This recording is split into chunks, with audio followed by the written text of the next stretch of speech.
Number 8 ہے صحیح بخاری کی حدیث نمبر 8۔ امام بخاری رحمہ اللہ فرماتے ہیں حدثنا عبید اللہ بن موسیٰ، ہمیں بیان کیا عبید اللہ بن موسیٰ نے، قال اخبرنا، وہ کہتے ہمیں خبر دی، حنظلہ بن ابی سفیان، حنظلہ بن ابی سفیان، عن اکرمہ بن خالد، وہ روایت کرتے ہیں اکرمہ بن خالد، عن ابن عمر، وہ ابن عمر رضی اللہ عنہما سے روایت کرتے ہیں، قال انہوں نے فرمایا، قال رسول اللہ صلی اللہ علیہ وسلم نے فرمایا، بنی الاسلام، اسلام کی بنیاد رکھی گئی، علی خمس، 5 چیزوں پر،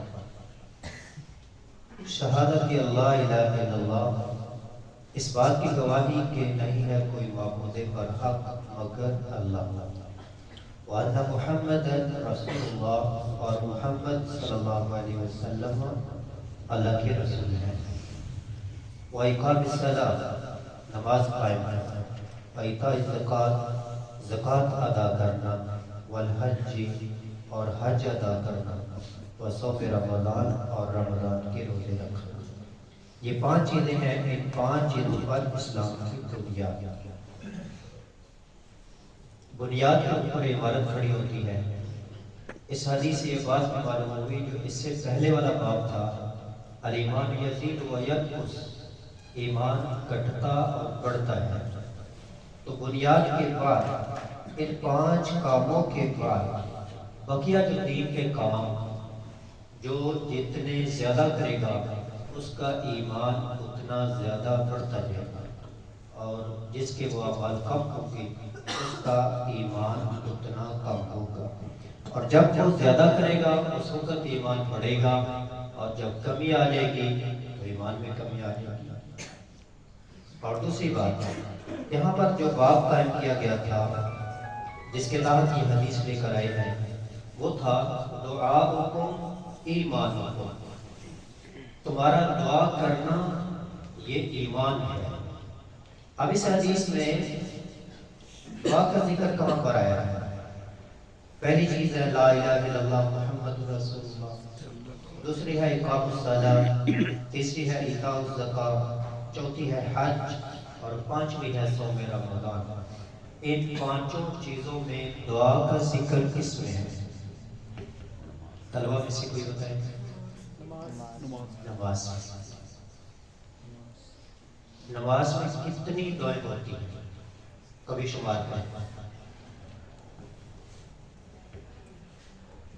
جو دعائیں استفتاح ہے اس کے اندر ایک دعا ایسی ہے جس کے اندر دعائیں ہیں، ان دعاؤں کو شمار کریں کتنی دعائیں۔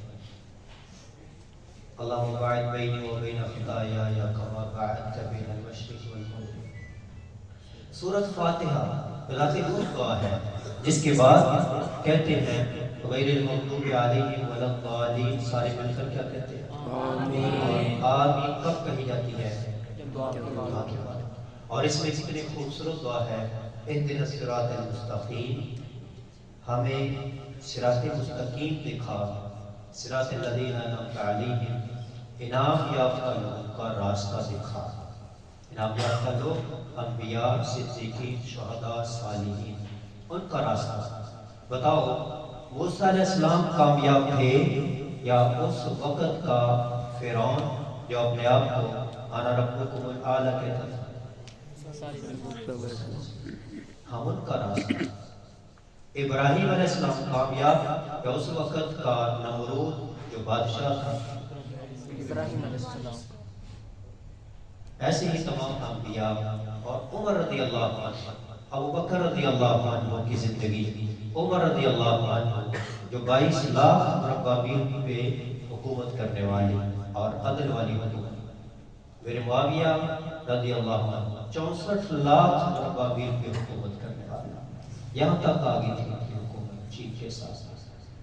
تو ان کا راستہ ہم رب سے مانگ رہے ہوتے ہیں، اور اس کے بعد آپ رکوع میں دیکھ لیں، سجدے میں دیکھ لیں، 2 سجدوں کے درمیان 5-6 دعائیں آتی ہیں اور بڑی جامع دعائیں آتی ہیں۔ تشہد میں دیکھ لیں، السلام علیکہ ایھا النبی ورحمۃ اللہ وبرکاتہ، السلام علینا وعلی عباد اللہ، سلامتی ہو ہم پر اور اللہ کے نیک بندوں پر سلامتی۔ وہ ہمارے رشتے دار ہیں نیک بندے، یا ہمارے قوم کے ہیں، ہمارے ملک کے ہیں، پوری دنیا کے نیک بندوں کے لیے ہم دعا کر رہے ہیں، وہ زندہ ہے یا فوت ہو گئے ہیں۔ یہاں پر نہ زندہ کا لفظ ہے نہ فوت کا لفظ ہے، عمومی دعا ہو رہی ہے، اس میں سبھی کے لیے ہم دعا کر رہے ہیں۔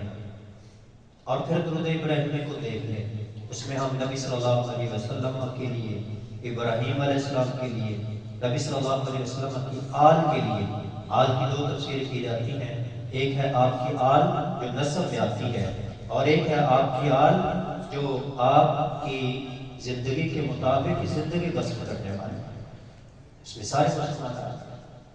پھر اس کے بعد کی دعائیں دیکھیں، اللہ بن اعوذ بک من عذاب القبر کریں، اعوذ بک من عذاب جہنم، ان کو شمار کریں۔ اور پھر ایک بڑی خوبصورت حدیث، فَلْيَتَخَيَّرْ مِنَ الدُّعَاءِ أَعْجَبَهُ، تشہد کے اندر ان دعاؤں کے علاوہ بھی کوئی اچھی اچھی دعائیں جو آپ نے رب سے کرنی ہو، جو رب سے مانگنی ہو، مانگو۔ قَبِلُ أَن يُسْتَجَابَ لَكُمْ، ایک روایت بھی الفاظ بھی ہے، یہ قبولیت کا وقت ہوتا ہے، یہ ہے اوقات جس میں دعائیں کی جاتی ہیں۔ لیکن ہمارا حال کیا ہوتا ہے؟ اسلام کے بعد کہتے ہیں قاری صاحب دعا کرا، فلاں مسجد میں تو دعائیں نہیں ہوتی، کیوں؟